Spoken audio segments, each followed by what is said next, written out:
तर पहा आज आपण पाहणार लॉज ऑफ व्हायब्रेटिंग स्ट्रिंग. तर 3 लॉ आहे. 3 लॉचा आपण मागच्या पिरियडला मी तुम्हाला फंडामेंटल फ्रिक्वेन्सीचा फॉर्म्युला सांगितला होता. ठीक आहे. The fundamental frequency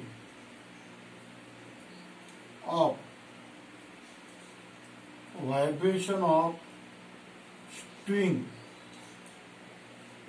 is given by, आता त्याचा कोणता फॉर्म्युला सांगितला होता, n is equal to 1/2L under T upon M. एक लूप असेल, ठीक है ना, नोट आणि एंटी नोट. अगर एक ही लूप फॉर्म होंगी तो उसको फर्स्ट हार्मोनिक बोलते हैं, तो फंडामेंटल फ्रीक्वेंसी बोलते हैं. तो देखो ये फॉर्मूला लास्ट पीरियड में हुआ है तुम्हारा. वेयर T क्या है, टेंशन इन द स्ट्रिंग. लिहा तिथे T म्हणजे tension in the string. Small m ला काय म्हटलं होतं आपण, mass per unit length of string. यानी वो जो स्ट्रिंग है उसका मास डिवाइड बाय उसकी लेंथ. समझ में है ना. यानी capital M upon capital L. ये स्मॉल m की वैल्यू है. स्मॉल m को लीनियर डेंसिटी भी बोलते हैं. मास पर यूनिट लेंथ, ठीक है. Mass per unit length of string, mass upon length, इसको स्मॉल m बोलते हैं. T यानी टेंशन इन द स्ट्रिंग और L यानी लेंथ, वाइब्रेटिंग लेंथ. तो this is the formula of fundamental frequency of vibration of string. इसके ऊपर 3 law है. पहिल्या लॉला म्हणतात लॉ ऑफ लेंथ. पहिल्या लॉला काय म्हणतात, लॉ ऑफ लेंथ. पहा, मी कालच्या पिरियडला सांगितलेलं तुम्हाला, मागच्या पिरियडला, की हा जो फॉर्म्युला फार महत्वाचा फॉर्म्युला, हा लर्न करून टाकावा. n is equal to 1/2L under T upon M. n is equal to 1/2L under T upon M. ठीक आहे. T म्हणजे टेन्शन इन द स्ट्रिंग आणि M ला म्हणतो आपण mass per unit length of string. पहिला लॉ. आता यामध्ये 3 क्वांटिटी है, स्मॉल l, T एंड M. ये तीनों में से 2 क्वांटिटी कांस्टेंट रखना पड़ता और लॉ बनाना पड़ता. पहले लॉ ऑफ लेंथ के अंदर ये T और M कांस्टेंट रखना पड़ता. पहला लॉ ऑफ लेंथ, हा जो formula n is equal to 1/2L under T upon M. T और M कांस्टेंट रखना पड़ता. N और L में वेरिएशन देखना पड़ता. यानी n is inversely proportional to L. n is inversely proportional to L if T and M are constant, are kept constant. इसको law of length बोलते हैं. यानी ये जो 3 क्वांटिटी है, 3 क्वांटिटी में से 2 क्वांटिटी कांस्टेंट रखना पड़ता, T एंड M कांस्टेंट रखना पड़ता और N और L के अंदर वेरिएशन करना पड़ता. तो इसको बोलते हैं लॉ ऑफ लेंथ. यानी क्या, फंडामेंटल फ्रिक्वेन्सी. यांना काय म्हणतो आपण, fundamental frequency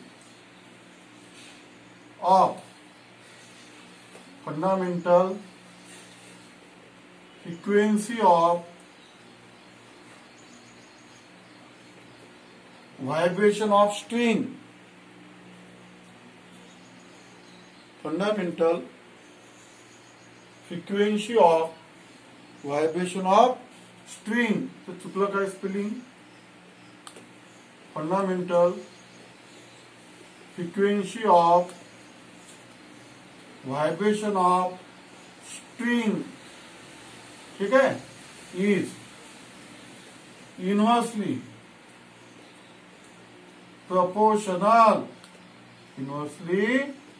proportional to vibrating length, inversely proportional to vibrating length of string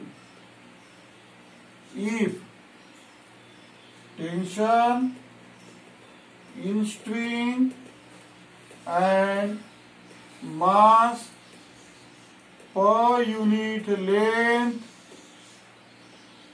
kept constant.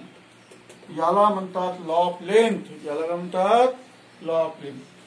यानी एन इज इनवर्सली, तो इसको ऐसा भी लिख सकते तुम, n L is equal to constant, n L is equal to constant, या लिख देते आप.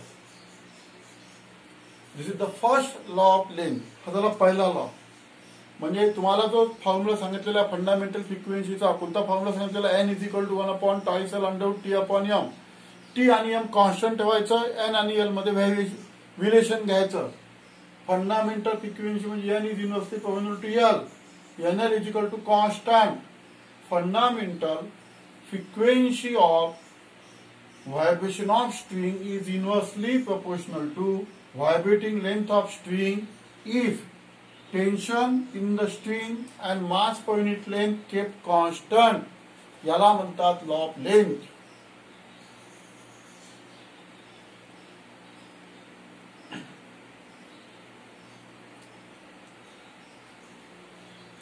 आता दुसरा लॉ,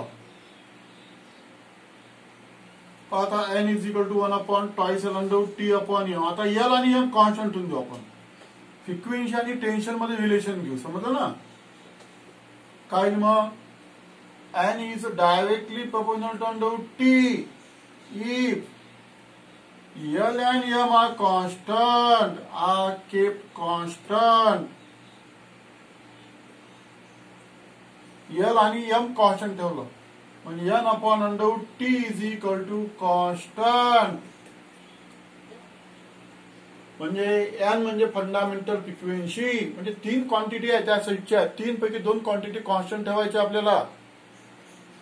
एन म्हणजे fundamental frequency of vibration of string is directly proportional to, आता काय मग directly proportional to square root of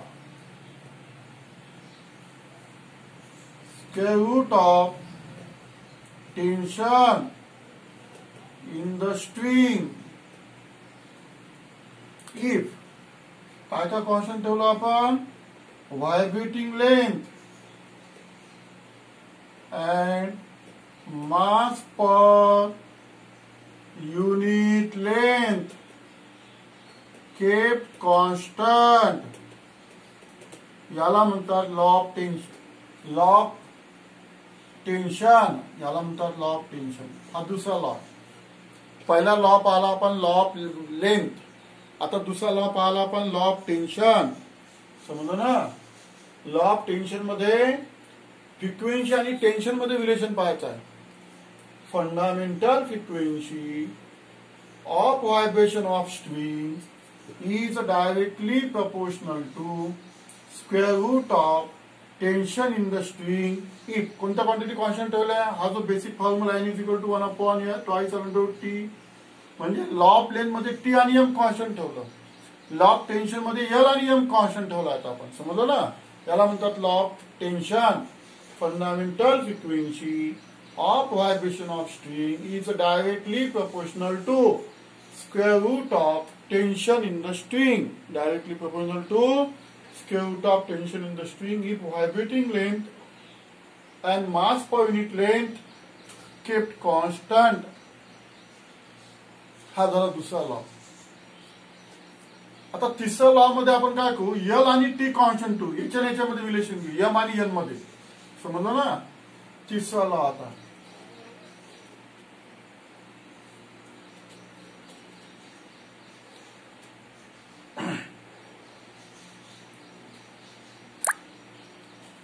law of mass. तिसरा लॉ, लॉ ऑफ मास म्हणा किंवा लॉ ऑफ लिनियर डेन्सिटी म्हणू आपण, म्हणजे आणखी चांगलं होईल. Law of linear density. ठीक आहे. लॉ ऑफ लिनियर डेन्सिटी काय फॉर्म्युला आपला, N is equal to 1 upon twice L under T upon M. म्हणजे एन आणि अंडर डी एम येईल. हा म्हणजे N is inversely proportional under D M square root of M. कोणत्या 2 quantity constant ठेवून आला आपण, स्मॉल एल आणि टेन्शन. स्मॉल एम आणि tension. If small L and tension R kept constant, are kept constant. ठीक है. इसको ऐसा भी लिख सकते हैं, N under D M is equal to constant. Cross multiplication कर इसको सेंटेंस में कैसे लिखेंगे? Fundamental frequency of vibration of string is, directly नहीं आता, कसा है? Inversely proportional to square root of mass per unit length of string, square root of inversely proportional to square root of mass per unit length of string if vibrating length, आता काय constant ठेवायचं? and tension in string in the string kept constant, याला म्हणतात law of linear density. हा तिसरा law. समजलं? म्हणजे आपण असे 3 लॉ तयार केलेले आहेत on the basis of that formula n is equal to 1/τ/T/m. तिकडची जी क्वांटिटी आहे, टेन्शन, लिनियर डेन्सिटी आणि या 3 पैकी 2 क्वांटिटी कॉन्स्टंट ठेवायच्या आणि मग रिलेशन तयार करायचं फंडामेंटल फ्रिक्वेन्सी सोबत. असे 3 लॉ, याला म्हणतात laws of vibrating string. 3 law आपण पाहिलेले, law of length, law of tension, law of linear density. काय law of linear density? Fundamental frequency of vibration of string is inversely proportional to square root of mass per unit length of string if vibrating length and tension in the string are kept constant. आता हा जो नियम पाहिलेला आपण, समजलं की नाही? हा जो आपण फॉर्म्युला पाहिलेला n is equal to 1/τ/T/m, त्याला आपण आणखी दुसऱ्या पद्धतीने सुद्धा कन्वर्ट करू शकतो. याच नियम, आता नियम तसं तुम्हाला क्वेश्चन आला state laws of vibrating string, तर इथपर्यंतच लिहायचं आहे. पण आणखी 2 म्हणजे हे जे फ्रिक्वेन्सी आणखी कशा कशावर डिपेंड असते? रेडियसवर डिपेंड असते. जी वायर असते ना, जे आपण ज्याच्यामध्ये स्टेशनरी होत्या, त्या रेडियसवर सुद्धा डिपेंड असते वायरच्या, आणि डेन्सिटीवर सुद्धा डिपेंड असते. चला आता कंटिन्यू लिहा. Now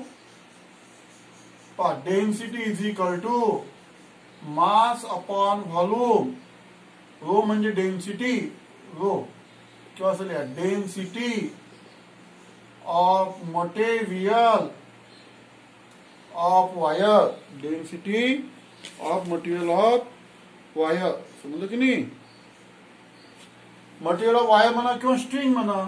material of string rho is equal to mass upon volume. त्या स्ट्रिंगचं mass divide by volume. Mass volume म्हणजे आता हा जो ही जी वायर आहे याचा व्हॉल्यूम कसा काढायचा? लेंथ आणि त्याचा एरिया ऑफ क्रॉस सेक्शन. समजा ही वायर आहे, वायरची लेंथ आणि त्याचा हा एरिया ऑफ क्रॉस सेक्शन कसा भेटेल? A into L. हा झाला A. Therefore rho is equal to capital M. हा जो एरिया ऑफ क्रॉस सेक्शन असतो तो सर्कल असतो, म्हणून πr² इंटू एल. आर काय तिथे? Radius of area of cross section किंवा रेडियस ऑफ स्ट्रिंग म्हणा आपण. तुम्ही त्याला काय म्हणू शकता? तुम्ही रेडियस ऑफ स्ट्रिंग. हा स्ट्रिंग असा म्हणलं ना, तर हा झाला, कारण तो सर्कल असेल म्हणून πr² टाकावा लागेल तुम्हाला. तर आता पहा, ही झाली रोची किंमत.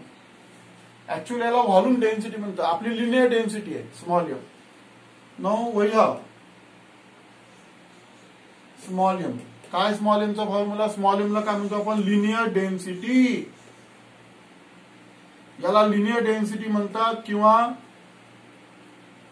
आपण याला मास पर युनिट लेंथ सुद्धा म्हणतो. मास अपॉन लेंथ हा झाला फॉर्म्युला. ठीक आहे? पहा तुम्हाला समजते. Density is equal to mass upon volume. Volume म्हणजे area into length, πr² into L. R म्हणजे रेडियस. लिनियर डेन्सिटी म्हणजे स्मॉल एम. आता याच्यामध्ये किंमत ठेवून द्यायची तुम्ही कॅपिटल एम ची याच्याहून. Therefore small m is equal to capital M. याच्यावर मग कॅपिटल एम ची किंमत किती येईल? मग रो πr² इंटू एल ही किंमत येईल स्मॉल कॅपिटल एम ची या फॉर्म्युला. ठीक आहे? कॅपिटल काय झाला? कॅन्सल. म्हणजे रो πr². तर ही झाली, this is the value of linear density small m. ही किंमत आपला जो बेसिक फॉर्म्युला आहे कोणता फंडामेंटल फ्रिक्वेन्सीचा त्यामध्ये आपण ठेवून देतो.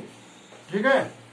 काय बेसिक फॉर्म्युला आपला n is equal to 1 upon twice L under root T upon M 1 upon twice L under root T small m ची rho pi r square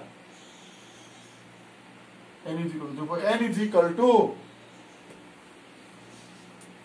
therefore n is equal to 1 upon twice l r square बाहेर काढा under रूटचा म्हणजे हा under root T upon rho pi. हा सुद्धा formula fundamental फ्रिक्वेन्सीचा problem करीता हा सुद्धा कामात पडू शकतो तुम्हाला. म्हणजे fundamental frequency of vibration of string N म्हणजे काय फंडामेंटल फ्रिक्वेन्सी किंवा मग पहिले हे लिहून टाकू आपण. therefore n is inversely proportional to r and n is inversely proportional under root rho. Radius वर डिपेंड आहे. रेडियस जी वाय बारीक असेल त्याचा रेडियस कमी असेल त्याची फंडामेंटल फ्रिक्वेन्सी जास्त. डेन्सिटीवर सुद्धा डिपेंड आहे. त्याच्यावरून जर पाहिलं आपण n is inversely proportional to r and n is inversely proportional to rho असं लिहितो.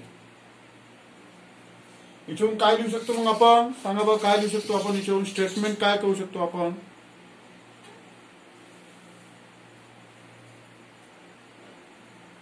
तर एवढं झालं का बेटा झालं. पहा आता therefore the fundamental frequency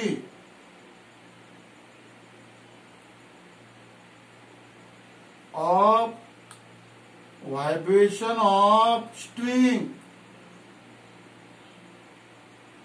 is inversely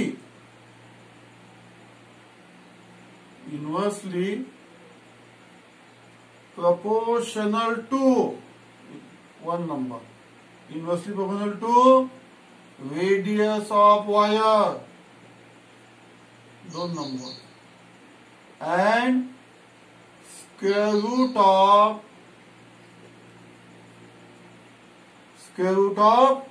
density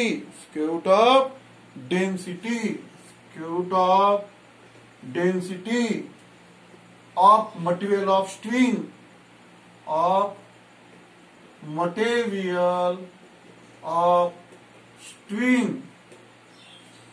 तर आता आपलं लॉज ऑफ व्हायब्रेशन कंप्लीट झालेला आहे. हा जो फॉर्म्युला हा प्रॉब्लेम करिता कामात पडतो. n is equal to 1 upon twice याला under T upon O pi. Basic जो फॉर्म्युला आपला फंडामेंटल फ्रिक्वेन्सीला त्याला फर्स्ट हार्मोनी सुद्धा म्हणतात. n is equal to 1 upon twice L under T upon M. त्याच्यात तीन लॉ तयार केलेला आपण. Law of length, law of tension, law of linear density. आणि नंतर लिनियर डेन्सिटी मध्येच हा जो एक छोटासा पार्ट आहे की त्याला फॉर्म्युला कसा फिरवलेला आहे आपण हा सुद्धा लॉ ऑफ लिनियर डेन्सिटी मध्येच पार्ट येतो. If fundamental frequency of vibration of string is inversely proportional to radius of wire and square root of density of material.